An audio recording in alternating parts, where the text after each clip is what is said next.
Naglabas naman ng ordinansa ang lungsod ng Maynila upang ipagbawal ang pagsusuot ng mga takip sa ulo at mukha kung nasa loob ng commercial, government o public establishments sa lungsod. Kabilang dito ang helmet, face mask, balaklava, sombrero, hoodies at tinted visor.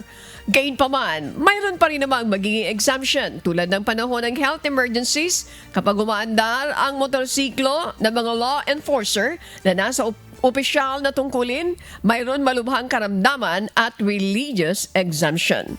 Mayroon multang 1,000 para sa unang paglabag, 2,000 piso sa ikalawang paglabag at 5,000 piso pagkakakulong ng 15 araw at rekomendasyon ng revocation ng lisensya sa Land Transportation Office sa ikatlo o higit pang mga paglabag.